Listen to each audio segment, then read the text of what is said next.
The news day continues here on One News Now. I'm Diego Castro, bringing you the biggest headlines from around the world. U.S. President Joe Biden and Chinese President Xi Jinping are expected to meet on November 15. Informed sources say the two leaders will be meeting in November 15 in what will be the rival powers' first summit in a year. Neither side have formally announced the date. However, one Washington-based diplomat says the two have made arrangements to hold the meeting on the sidelines of the upcoming Asia-Pacific Economic Cooperation Summit. Since their November 2022 meeting, tensions have resurfaced when the U.S. protested what it described as a Chinese surveillance balloon over American soil. China, in turn, has been outraged by growing U.S. pressure, including restrictions of high-tech chips. Canadian Prime Minister Justin Trudeau condemns recent overnight shootings at two Jewish schools in Montreal earlier this week. In a post on social media site X, formerly Twitter, Trudeau called the shooting horrifying. He added that the hate has no place in Canada and urged everyone to stand against it. On Thursday, both Jewish schools reported finding a bullet hole in their front doors. There were no injuries, and it was not clear whether the incidents were linked. Reuters, citing CBC News, also reported a violent altercation at Concordia University between people aligned with opposing sides of the conflict in Israel and Gaza. Montreal Mayor Valerie Plante told a news conference the city will not accept those acts and will investigate violent and hateful events. Since the beginning of the conflict, I've been meeting with the various communities hit hard by the Israel-Hamas conflict. The impact on these communities is dramatic. I appeal to collective responsibility. In the face of our sense of maybe feeling powerless, we need, and fear, because fear is real, we must not give up to violence. Thousands of Turkish residents are leaving their country. Apart from better opportunities, young professionals say they have better rights in other places than in their own homeland. The details from this report by the Associated Press.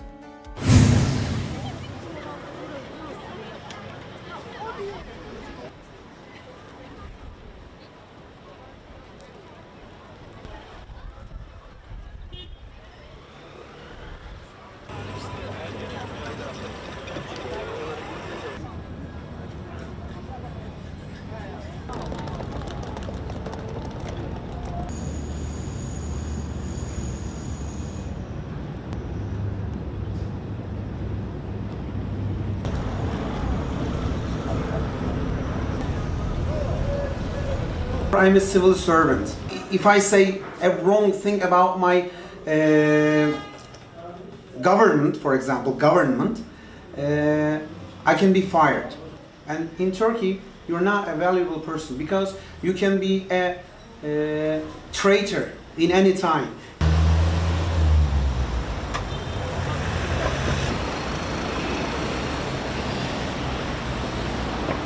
The main thing that drove me was I had an area that I wanted to specialize in, and there was absolutely no demand for that specialization in Turkey at the time.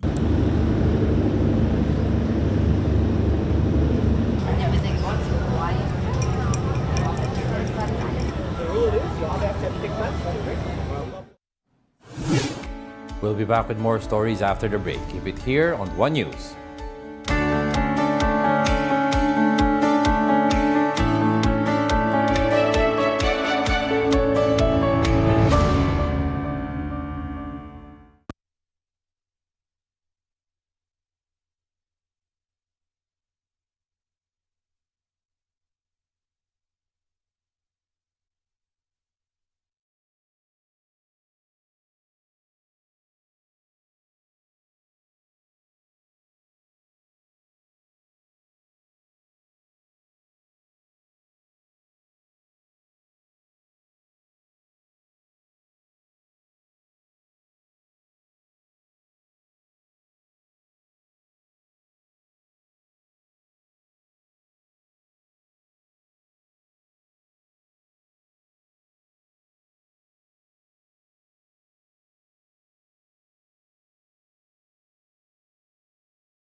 You're still watching One News Now World. I'm Diego Castro. The Vatican says transgender believers can be baptized in the Catholic Church. One official made the clarification on a sensitive area of the doctrine. The dicastery for the doctrine of faith also raised no objections to baptism for children of same-sex couples, either adopted or born through surrogacy. The comments were made in a document approved by Pope Francis, who has repeatedly said the Church should be open to everyone, including the LGBTQ community. Scuffles broke out between Peruvian police and moto taxi drivers, demonstrators, on Thursday as the latter protested against extortion from criminal gangs in Lima.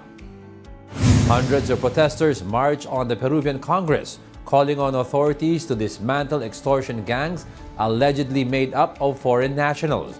The motorbike taxis denounced that they are forced to illegally pay money to gangs to be able to work on the streets of Lima.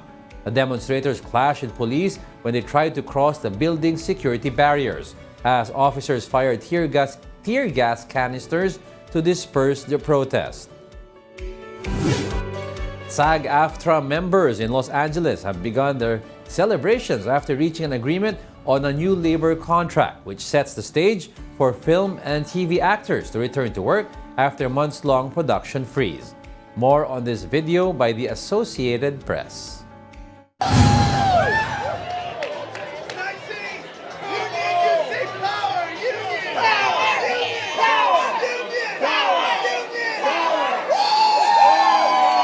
I was at home, relaxing, and I started seeing Twitter kind of going off, and I was like, not sure if this source is credible, not sure if this was. Then I saw it in LA Times, and then I saw Francis Fisher post it and the WGA congratulate us, and I was like, oh my goodness. But I was really happy. I was just like, and at the same time, it's just like free. Actually, I thought it was going to last until the Oscars. I'm glad I was wrong, so I'm happy. My agent has been leaning on me to make sure that all my I's are dotted and my T's are crossed. So when she hit me up around 5 and said the strike was over, she was like, get ready.